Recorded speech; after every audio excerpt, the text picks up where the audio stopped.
ನಮಸ್ಕಾರ ಎಲ್ಲರಿಗೂ, welcome back to my channel. ಇನ್ನು ಮುಂದೆ ನಿಮಗೆ ಸರಾಗವಾಗಿ ಗೃಹಲಕ್ಷ್ಮಿ ಹಣ ಪ್ರತಿ ತಿಂಗಳು ಅಥವಾ ಸರ್ಕಾರ ಬಿಡುಗಡೆ ಮಾಡಿದಾಗ ಬರಬೇಕು ಅಂದರೆ ನೀವು ಕೆಲವೊಂದು ಕೆಲಸಗಳನ್ನು ಮಾಡಿದ್ರೆ, ಈ ಕೆಲವೊಂದು ತಪ್ಪುಗಳನ್ನು ಮಾಡಿದ್ರೆ ನಿಮಗೆ ಗೃಹಲಕ್ಷ್ಮಿ ಹಣ ಇನ್ನು ಮುಂದೆ ಬರೋದಿಲ್ಲ. ಹಾಗೆ ಕೆಲವೊಂದು ಕೆಲಸಗಳನ್ನು ನೀವು ಕಡ್ಡಾಯವಾಗಿ ಮಾಡಲೇಬೇಕಾಗತ್ತೆ. ಏನು ಮಾಡಬೇಕು, ಏನು ಮಾಡಿದರೆ ಹಣ ಬರಲ್ಲ, ಈಗ ಆಲ್ರೆಡಿ ನಿಮಗೆ ಸಾಕಷ್ಟು ಈ ವಿಚಾರಗಳ ಬಗ್ಗೆ ಗೊಂದಲ ಕೂಡ ಇದೆ. ಉದಾಹರಣೆ ಹೇಳಬೇಕು ಅಂದರೆ, ನೀವೀಗ KYC ಮಾಡಿದ್ರೆ ನಿಮಗೆ ಬ್ಯಾಂಕ್ನವ್ರು ಫೋನ್ ಮಾಡಿ ನಿಮಗೆ KYC ಮಾಡಿಸೋದಿದೆ, ದಯವಿಟ್ಟು ಬನ್ನಿ ಅಪ್ಡೇಟ್ ಮಾಡಿಸಿ ಅಂತ ಹೇಳ್ತಾರೆ.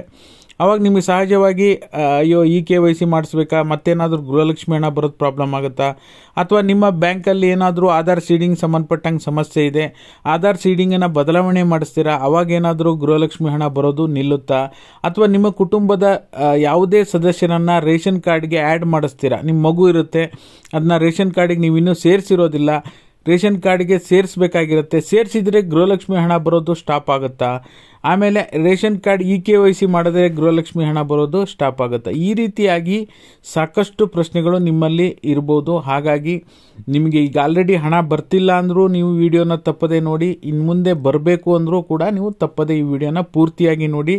ಕಂಪ್ಲೀಟ್ ಕ್ಲಾರಿಟಿ ಕೊಡಲಿಕ್ಕೆ ಅಂತಲೇ ಈ ವಿಡಿಯೋ ಮಾಡಿದ್ದೀನಿ. ಹಾಗಾಗಿ ಪೂರ್ತಿ ವಿಡಿಯೋನ ನೋಡಿ. ಹೊಸದಾಗಿ ಚಾನಲ್ ನೋಡ್ತೀರಾ ಅಂದರೆ ಸಬ್ಸ್ಕ್ರೈಬ್ ಮಾಡ್ಕೊಳ್ಳಿ. ಹಾಗೆ ಎಲ್ಲರೂ ವಿಡಿಯೋಕ್ಕೊಂದು ಲೈಕ್ ಕೊಡೋ ಮೂಲಕ ಸಪೋರ್ಟ್ ಮಾಡಿ.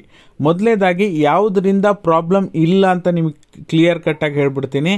ಆಧಾರ್ ಕಾರ್ಡ್ ಅಪ್ಡೇಟ್ ಮಾಡಿಸೋದ್ರಿಂದ ನಿಮಗೆ ಯಾವುದೇ ರೀತಿ ಗೃಹಲಕ್ಷ್ಮಿ ಹಣ ಬಂದ್ ಆಗೋದಿಲ್ಲ, ಪೆನ್ಷನ್ ಹಣ ಬಂದ್ ಆಗೋದಿಲ್ಲ. DBT ಮುಖಾಂತರ ಹಣ ಯಾವ್ಯಾವ್ದು ಜಮಾ ಆಗುತ್ತೆ, ಆಧಾರ್ ಕಾರ್ಡ್ ಅಪ್ಡೇಟ್ ಮಾಡಿಸೋದ್ರಿಂದ ನಿಮಗೆ ಯಾವುದೇ ರೀತಿ ಸಮಸ್ಯೆ ಆಗೋದಿಲ್ಲ. ಓಕೆನಾ. ಆಮೇಲೆ ಬ್ಯಾಂಕ್ನಲ್ಲಿ ಮಾಡುವಂಥ KYC ಆಗಿರ್ಬೋದು, ಅಥವಾ ನಿಮ್ಮ ರೇಷನ್ ಕಾರ್ಡ್ಗೆ ಆಧಾರ್ ಕಾರ್ಡನ್ನು ಲಿಂಕ್ ಮಾಡುವಂಥ KYC ಆಗಿರ್ಬೋದು, ಇದನ್ನು ಮಾಡಿದ್ರೆ ನಿಮಗೆ ಖಂಡಿತವಾಗ್ಲೂ ಯಾವುದೇ ಕಾರಣಕ್ಕೂ ಗೃಹಲಕ್ಷ್ಮಿ ಹಣ ನಿರಂತರವಾಗಿ ಬರುತ್ತೆ, ಯಾವುದೇ ಸಮಸ್ಯೆ ಆಗೋದಿಲ್ಲ.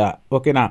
ಮೂರನೇದಾಗಿ, ರೇಷನ್ ಕಾರ್ಡಿಗೆ ನಿಮ್ಮ ಸದಸ್ಯರನ್ನು ಆ್ಯಡ್ ಮಾಡಿದಾಗ ಅದು ನಿಮಗೆ ಗೌರ್ಮೆಂಟ್ ವೆಬ್ಸೈಟಲ್ಲಿ ಅಪ್ಡೇಟ್ ಆಗೋವರೆಗೂ ಏನಾದರೂ ಗೃಹಲಕ್ಷ್ಮಿ ಹಣ ಬಂದಾಗುತ್ತಾ ಅಂತ ನೋಡೋದಕ್ಕೆ ಹೋದರೆ ಖಂಡಿತವಾಗ್ಲೂ ಇಲ್ಲ.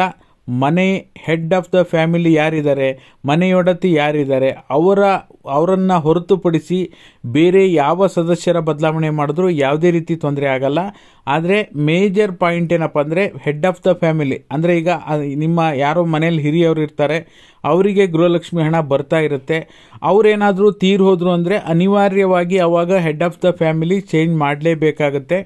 ಆವಾಗ ನೀವು ಮಾಡಿದರೆ ಏನು ಮಾಡಬೇಕು, ಆವಾಗ ನೀವು head of the family change ಮಾಡಿದಾಗ ಮತ್ತೆ ಅವ್ರ ಹೆಸರಲ್ಲಿ ಹೊಸದಾಗಿ ಗೃಹಲಕ್ಷ್ಮಿ ಯೋಜನೆಗೆ ಅರ್ಜಿಯನ್ನು ಸಲ್ಲಿಸಬೇಕಾಗಿರುತ್ತೆ. ಯಾಕೆಂದರೆ ಆವಾಗ ನಿಮಗೆ ಆಟೋಮೆಟಿಕ್ ಆಗಿ ಗೃಹಲಕ್ಷ್ಮಿ ಹಣ ಬರೋದು ಸ್ಟಾಪ್ ಆಗುತ್ತೆ. ಓಕೆನಾ. ಆ ಕಾರಣ ಹೊರತುಪಡಿಸಿ ಮತ್ತೆ ಇನ್ನು ಆಧಾರ್ ಸೀಡಿಂಗ್ ಬದಲಾವಣೆ ಮಾಡ್ತೀರಾ, ಫಾರ್ ಎಕ್ಸಾಂಪಲ್ ನಿಮಗೆ ಯಾವುದೋ ಒಂದು ಲೋನ್ ಇರುತ್ತೆ, ಅಥವಾ ಆ ಬ್ಯಾಂಕಲ್ಲಿ ಮಿನಿಮಮ್ ಬ್ಯಾಲೆನ್ಸ್ ಕಟ್ಟಿಲ್ಲ ಅಂಥೇಳಿ ಹಣ ಪದೇ ಪದೇ ಕಟ್ ಮಾಡ್ತಾ ಇರ್ತಾರೆ, ನೀವು ಆಧಾರ್ ಸೀಡಿಂಗನ್ನು ಬದಲಾವಣೆ ಮಾಡಬೇಕು, ಆ ಬ್ಯಾಂಕಿಗೆ ಗೃಹಲಕ್ಷ್ಮಿ ಹಣ ಹೋದರೆ ನಿಮ್ಮ ಕೈಗೆ ಸಿಗ್ತಾ ಇರೋದಿಲ್ಲ. ಈ ರೀತಿ ಸಾಕಷ್ಟು ಜನರಿಗೆ ಆಗಿರ್ಬೋದು. ನೀವು ಬದಲಾವಣೆ ಮಾಡಲಿಕ್ಕೆ ಹೊಸ ಬ್ಯಾಂಕಿಗೆ ಹೋಗಿ ರಿಕ್ವೆಸ್ಟ್ ಕೊಡ್ತೀರಾ, ಅಥವಾ ಪೋಸ್ಟ್ ಆಫೀಸಲ್ಲಿ ಪೋಸ್ಟ್ ಪೇಮೆಂಟ್ ಬ್ಯಾಂಕ್ ಅಕೌಂಟನ್ನು ಓಪನ್ ಮಾಡಿಬಿಟ್ಟು ಅಲ್ಲಿ ನೀವು ಆಧಾರ್ ಸೀಡಿಂಗನ್ನು ಅಲ್ಲಿಗೆ ಬದಲಾವಣೆ ಮಾಡ್ತೀರಾ, ಬಯೋಮೆಟ್ರಿಕ್ ಕೊಟ್ಬಿಟ್ಟು. ಆವಾಗ ಏನಾಗುತ್ತೆ, ಗೃಹಲಕ್ಷ್ಮಿ ಹಣ ಬರೋದು ಬಂದಾಗುತ್ತಾ, ಸ್ಟಾಪ್ ಆಗುತ್ತಾ ಇಲ್ವಾ ಅಂತ ನೋಡೋದಕ್ಕೆ ಹೋದರೆ ಸ್ವಲ್ಪ ದಿನಗಳ ಸಮಯ ತನಕ ಸ್ಟಾಪ್ ಆಗುತ್ತೆ. ಯಾಕೆ ಆಲ್ರೆಡಿ DBT ಪುಷ್ ಆಗಿಬಿಟ್ಟಿರುತ್ತೆ. ಅಲ್ಲಿ ನಿಮ್ಮ ಆಧಾರ್ ಸೀಡಿಂಗ್ ಚೆಕ್ ಮಾಡಿ ನೋಡಿದಾಗ ನಿಮ್ಗೆ ಆಧಾರ್ ಸೀಡಿಂಗ್ ಯಾವ ಹಳೆ ಬ್ಯಾಂಕ್ ಇರುತ್ತಲ್ಲ ಅದಕ್ಕೆ ನಿಮಗೆ ಅಲ್ಲಿ ತಗೊಳ್ಳೋದಿಲ್ಲ, ಹೊಸ ಸೀಡಿಂಗ್ ಅಪ್ಡೇಟ್ ಆಗಿರೋದಿಲ್ಲ. ಹಾಗಾಗಿ ಸ್ವಲ್ಪ ದಿನ ಸಮಯಾವಕಾಶ ಬೇಕಾಗುತ್ತೆ. ಓಕೆನಾ. ಈ ಮಾಹಿತಿ ನಿಮಗೆ ಉಪಯುಕ್ತ ಅನಿಸಿದರೆ ಲೈಕ್ ಮಾಡಿ, ಶೇರ್ ಮಾಡಿ, ಸಬ್ಸ್ಕ್ರೈಬ್ ಮಾಡಿ. ವಿಡಿಯೋ ನೋಡಿದ್ದಕ್ಕಾಗಿ ಧನ್ಯವಾದಗಳು.